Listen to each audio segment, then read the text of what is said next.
The successful accomplishment of India's second developmental flight of Small Satellite Launch Vehicle SSLV heralded a new beginning in the launching of small satellites. The rocket soared into the skies from the Satish Dhawan Space Center in Sriharikota early morning on Friday. It put 3 satellites into a 450-kilometer circular orbit during its 15-minute flight. The rocket SSLV-D2 placed the primary payload Earth Observation Satellite EOS-07 and Janus-1 and Azadi-Sat-2 into their intended orbits. The highlight was the Azadi-Sat-2 with 75 payloads, a combined effort of 750 girl students from across India. The CubeSat is the first of its kind space mission with an all-women concept and weighing about 8.2 kilograms. It aims to demonstrate amateur radio communication capabilities, measure radiation, among others.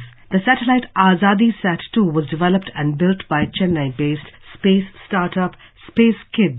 It was the result of ISRO pushing for girls to take up science, technology, engineering and mathematics STEM. Azadi-Sat has 75 femto-experiment selfie cameras to click pictures of its own solar panels and long-range communication transponders. According to ISRO, girl students from rural regions were provided guidance to build these payloads, which were then integrated by the student team of Space Kids India. The payloads include not just the UHF-VHF transponder working in ham radio frequency to enable voice and data transmission for amateur radio operators, but also a selfie camera. The project is part of the Azadi Ka Amrit Mahotsav celebrations to mark India's historic 75th anniversary of independence. The SSLV has been introduced to cater to the small satellite launch market. It has been developed with the sole purpose of launching small satellites, as the name suggests, and freeing up the massively used Polar Satellite Launch Vehicle PSLV for bigger missions to space.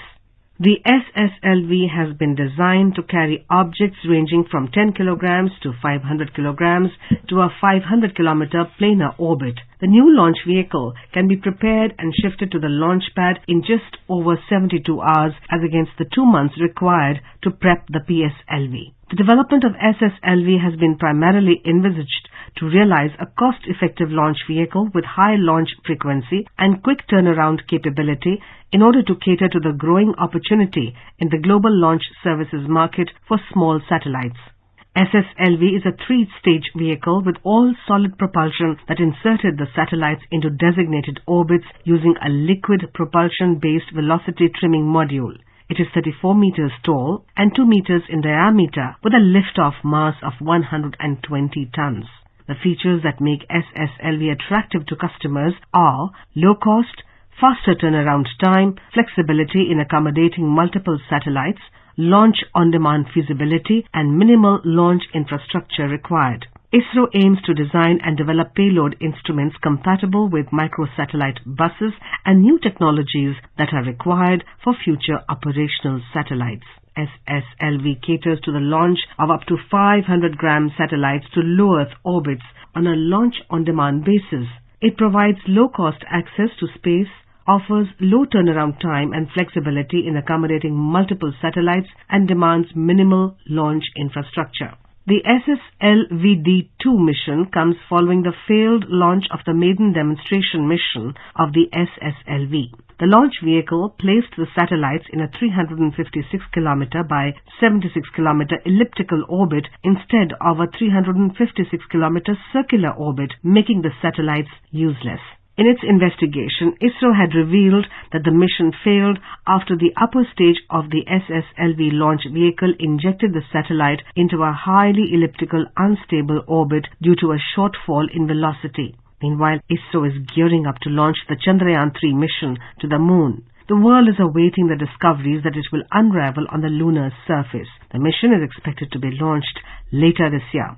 The mission will be launched aboard India's most powerful rocket, the LVM-3, from the Satish Dhawan Space Center in Sriharikota. Chandrayaan-3 is a follow-up to the Chandrayaan-2 mission that will demonstrate end-to-end capability in safe landing and roving on the lunar surface and consists of a lander-rover configuration.